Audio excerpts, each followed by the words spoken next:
Omarosa Manigault-Newman claimed Tuesday that Robert Mueller interviewed her, adding that she would be willing to speak to the special counsel again. This comes the same day President Trump filed an arbitration action against the former White House staffer.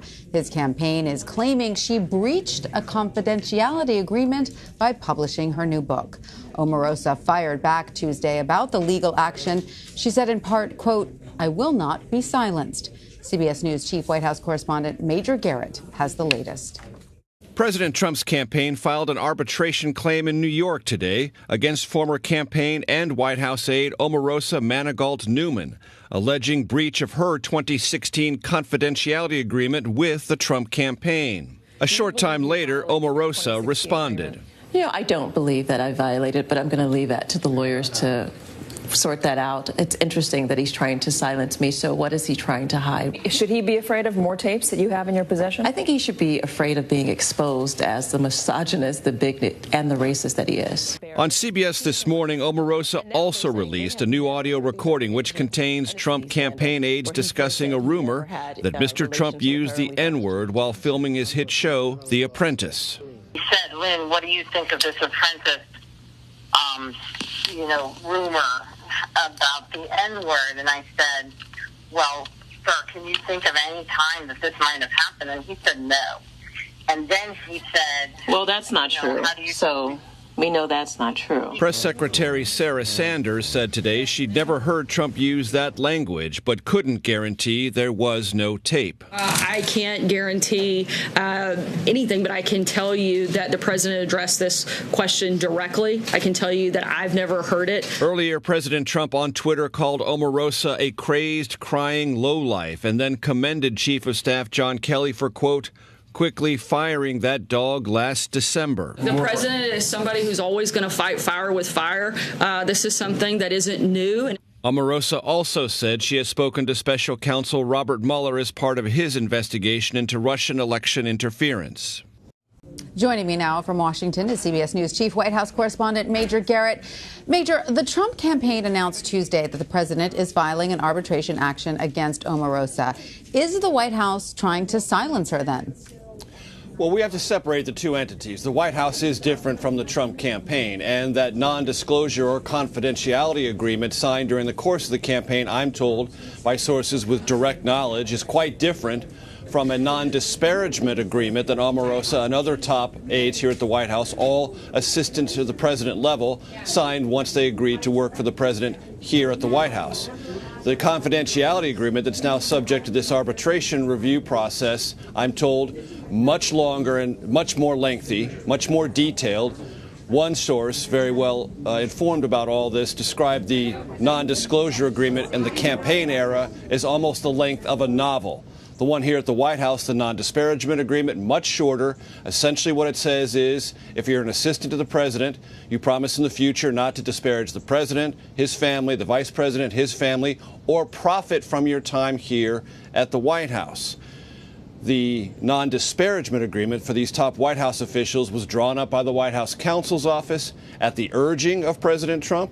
I'm told the White House counsel's office believes this document is not enforceable, and the president knows that. Okay, so but what about the campaign non-disclosure form? Is that one enforceable? That is a subject in my conversations today with lawyers who practice this kind of law were uncertain about. What they did say is something they're very confident about because of its length and specificity.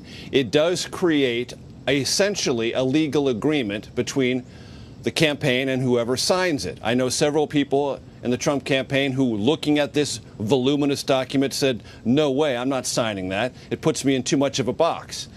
Can you enforce it? Can you take it to arbitration? Can you be penalized? Those things that are certainly possible.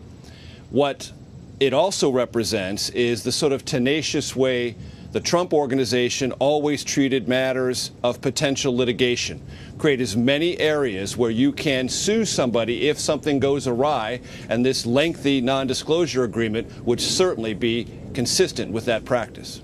All right, Major, as you know, the president has been attacking Omarosa's credibility on Twitter. Tuesday, he referred to her as a, quote, crying lowlife and a dog. Now, is the president facing blowback from these words, or is it accepted that he's fighting fire with fire, as Sanders put it at the press briefing today? Well, that's in the eye of the beholder. Clearly, it's generated a tremendous amount of interest. And what is in sharp relief is the way the president deals with people who lionize him, like Omarosa. He said on Twitter yesterday the reason she got and kept the job is because she said great things about him. That's not my interpretation. That's what it says on the president's own Twitter feed. Now that she's turned against him, he turns against her with incredibly derogatory language. And that's sort of an insight into the president's own personality. If you're on his side and sing his praises, he will sing yours. If you turn against him, he will come at you as aggressively as possible. As to whether or not this rhetoric is presidential, again, let us turn to the president's own Twitter feed. Yesterday he acknowledged it wasn't, but he went ahead anyway. All right, Major, Omarosa claimed Tuesday she was interviewed by the special counsel's team. She said she will blow the whistle on all of it and hand over any more information she has to Mueller. Do you get the sense that the White House is worried about anything she could say? Well, here's what I know. I don't know how worried the White House is or isn't about this, but what I do know from people who directly involved in this during the time that Omarosa worked in the White House and were therefore responsible for anyone who worked at this White House who was sought for either an interview or had any documents related to their service at the White House from the special counsel's office. And Omarosa was never in those ranks. From what I'm told from people who were directly involved, the special counsel's office never asked for anything related to Omarosa in terms of documentation, never asked to interview her. After she left the White House, perhaps she reached out, perhaps there was some means by which there was some communication and some back and forth exchange. That part I don't know. What I do know is it's certainly a tantalizing thing to throw out there, and if you are in the promotion of a book department, which Omarosa most certainly is, throwing out something tantalizing like that is precisely that, tantalizing. So aside from her words, there's no other evidence that this interview actually took place? Not that I'm aware of and not that I've been able to verify. Okay, now continuing on the topic of the Mueller investigation, the president tweeted Tuesday, quote, if we had a real attorney general, this witch hunt would never have been started. Remind us, Major, if you will, about the disconnect between the president and Jeff Sessions. Well, it's the long simmering and unresolvable grievance the president has between Attorney General Jeff Sessions over one decision and one decision only. That was his decision to recuse himself from all matters relating to the Russia investigation. The president has never forgiven him for that and heaps all sorts of Twitter condemnation on him for that. He nevertheless keeps him in the position of Attorney General, and I'm told, and White House officials say this on the record all the time, is very pleased with everything else Jeff Sessions is doing except this recusal thing. And I think it would be wise for all of us to view these tweets in a different construct than we did when he originally went after the Attorney General.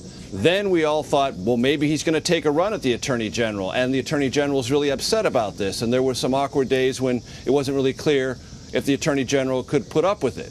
Well, all that awkwardness, for better or for worse, has passed. The Attorney General's staying. He's not giving up this job. He's not going to quit. The president gives no evidence internally he's going to fire him. So how should we view these tweets?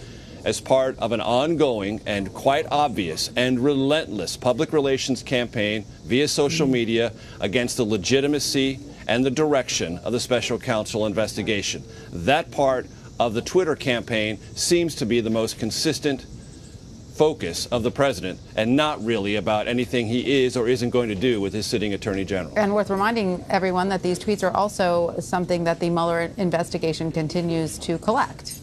Indeed it does. All right, Major Garrett at the White House, thank you. Got it.